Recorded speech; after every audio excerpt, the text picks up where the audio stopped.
guys, my name is Kajal and I'm back with my another video. Currently, I'm a nursing officer in AIMS Delhi. I've cleared my NORCET 9 in first attempt, and today we'll be talking about your NORCET 10 prelims exam pattern and the safe score that you should have to qualify prelims. Please watch the entire video. कहीं पे भी skip मत करना because I have included all the important points that needed to be considered जब तुम prelims के लिए बैठो. तो please video को कहीं पे भी skip मत करना. So first I'll talk about the prelims exam pattern, and if you yourself want to read it, it is given on page number 9 of your notification and 35 point number. Okay. So first of all कि prelims में होता क्या है. तो prelims में basically there are 100 questions that we all know. ठीक है, divided into 5 section each. ठीक है, तो एक सेक्शन में देयर आर 20 क्वेश्चंस, और उन 20 क्वेश्चंस को करने के लिए यू गेट 18 मिनट्स ईच. ठीक है, सो 90 minutes total. So this is the overall scenario of the prelims exam pattern. अब मेरी पर्सनल सजेशन प्रीलिम्स के लिए क्या है कि पहले तो ऐसा होता था there used to be one liner questions. तो जल्दी रीड कर लेते थे, जल्दी हो जाते थे, तो टाइम इतना कंज्यूम होता नहीं था और टाइम मैनेज हो जाता था.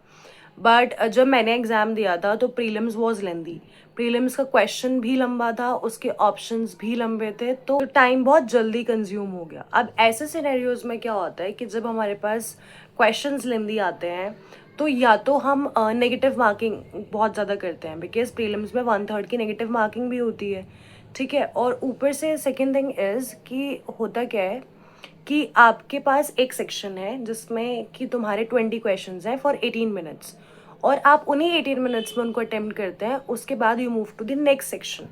वो खुद उसमें ऑटोमेटिक सेटिंग्स होती हैं, आप खुद से कुछ नहीं करते. ठीक है, but once you completed one section it is locked and you can not make any changes in it, और आप वापस उस सेक्शन में नहीं आ सकते. ठीक है, तो इट इज़ एन इशू.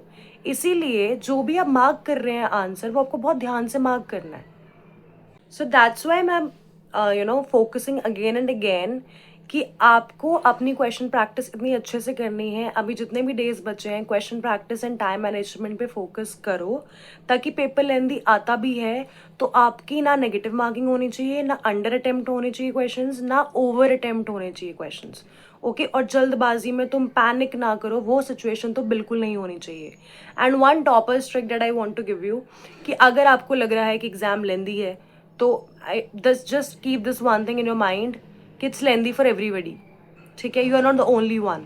और अगर बाई चांस कोई सेक्शन ऐसा आया जो बहुत लेंदी था और आपका कहीं छूट गया, कुछ हो गया, तो अपने दिमाग को पैनिक नहीं करना है. सिर्फ इतना बोलना है कि यार मेरा छूटा है तो प्रॉब्ली सबका ही छूटा होगा. ठीक है, अगर कोई क्वेश्चन टफ आ रहा है या कुछ पेपर बहुत ही ज़्यादा टफ आ रहा है तो अपने दिमाग को ये बोलना है कि सिर्फ मेरे लिए टफ नहीं है, बाकियों के लिए भी टफ है. ठीक है, तो पैनिक नहीं करना है सिचुएशन में. I have seen a lot of people who got panicked in prelims और उस वजह से they couldn't clear prelims at all. तो ये गलती बिल्कुल मत करना. Okay, so this was all about your prelims exam pattern कि कैसे होता है, कितनी नेगेटिव मार्किंग है, क्या टाइमिंग है, everything I told you right. अब क्वालिफाइंग क्राइटेरिया क्या है, तो आपके इसी नोटिफिकेशन में उन्होंने क्वालिफाइंग मार्क्स सबके लिए क्लैरिफाई करे हैं, which is 50 percentile for your UR category, 45 percentile for OBC category, and for SC and ST it is 40 percentile, and for PWBD an additional 5% relaxation will be given. Okay, तो वो उन्होंने आगे mention करा है कि वो कैसे दी जाएगी. सो ये तो क्वालिफाइंग क्राइटेरिया है. तो in your notification it is clearly mentioned that there can be a situation where the candidate is qualified but is not getting called for your stage 2 exam. Now why is that?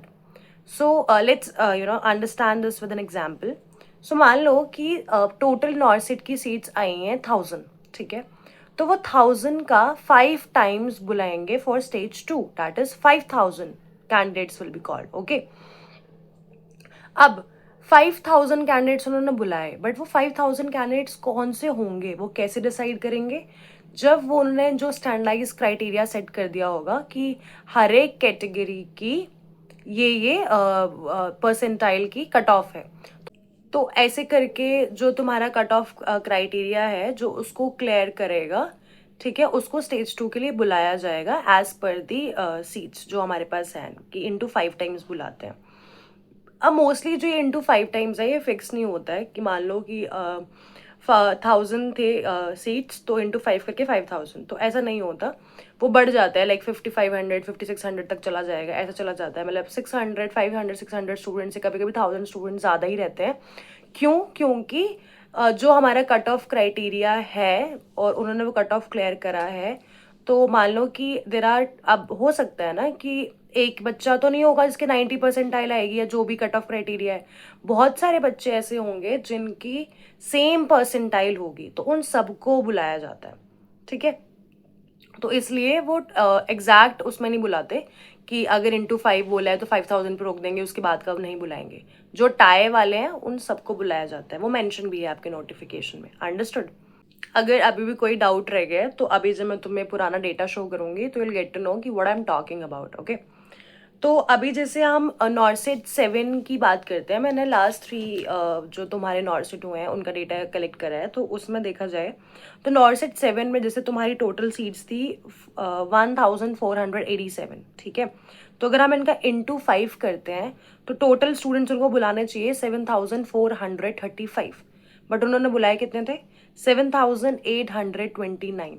ठीक है, क्यों? क्योंकि ये वो बच्चे हैं जिनकी same percentile आई थी, कट ऑफ क्लियर करने के बाद भी सेम परसेंटाइल थी, टाई हो रहा था, तो उनको बुलाया गया। तो नॉर्सेट 7, नॉर्सेट 8 और नॉर्सेट 9 का जो क्राइटेरिया था सिलेक्शन का, और कितने परसेंटाइल पे सिलेक्शन हुआ था, कितने बच्चे सिलेक्ट हुए स्टेज 2 के लिए, और कितने कितने मार्क्स उनके आए थे जो लास्ट परसेंटाइल जो कट ऑफ गई है उस पर, तो that I attach in the video, वो वहाँ से देख लेना। ठीक है, you will get an idea कि कैसे कैसे है और किस बेसिस पे I have prepared your pre safe score, तो वो वीडियो में मैं डाल दूंगी। So now will be discussing कि तुम्हारा अभी जो क्या कहते हैं प्रीलिम्स होने वाला है उसका सेफ स्कोर क्या होना चाहिए। तो certain things I want to make clear. सबसे पहले जो तुम्हारा सेफ स्कोर है ये मैं प्रिडिक्ट कर रही हूँ कि रीसेंट ट्रेंड्स पे कैसा चल रहा है, but it also depends on कि उस टाइम पे एग्जाम कैसा आया है। ठीक है, तो थोड़ा बहुत it can shuffle. And second चीज़ ये कि जो भी कैटेगरी से आप बिलोंग करते हो, ये चीज़ बहुत ज़्यादा नॉर्मल मान के चलनी है कि एटलीस्ट 20 to 25 क्वेश्चंस, चाहे तुम कितने भी वो हो ना, इंटेलिजेंट हो, ठीक है, मैक्सिमम 20 क्वेश्चंस तो तुम्हारे नेगेटिव में जाते ही हैं। ठीक है, ये हमें लगता है कि उस टाइम पे ना हम बहुत सिली मिस्टेक्स भी कराते हैं, जो क्वेश्चंस हमें गलत आते होते हैं हम वो भी गलत कर देते हैं। तो अपने दिमाग में लेके चलना है कि 20 मिनिमम 25 मैक्स इतने क्वेश्चंस गलत हो सकते हैं। ठीक है, और इतना परफेक्ट कोई नहीं होता कि विदाउट नेगेटिव मार्किंग करके सब आ जाए, ऐसा नहीं होता। तो उस हिसाब से आपको देखना है कि 100 क्वेश्चंस हैं, इतने नेगेटिव में जा सकते हैं। पेपर के टाइम की बात कर रही हूँ, पहले भी माइंडसेट बना सकते हो, बट पेपर का लेवल देख के पता चल जाता है फिर कितने छोड़ने कितने वो करने हैं ना।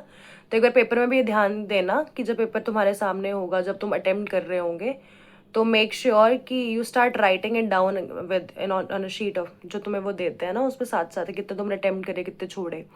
तो ये दिमाग में रखना है कि 20-25 नेगेटिव होने के बाद जितने तुमने अटेम्प्ट करे हैं उसके बाद तुम सेफ स्कोर में लैंड करने चाहिए। So this was all about the video, and ये सब इन्फॉर्मेशन वो इन्फॉर्मेशन है जो मैं अपने टाइम पे अपने लिए ढूंढती थी और मुझे कभी किसी से नहीं मिली, ना किसी ने मुझे इतने अच्छे से बताया जितना मैं बता सकती थी। I tried. इसके बाद भी if you people have some doubts and queries you can comment down in the comment section and I will definitely answer. Till then, take care and keep studying, keep focusing, keep practicing, and keep following Beyond Bandages. Bye bye.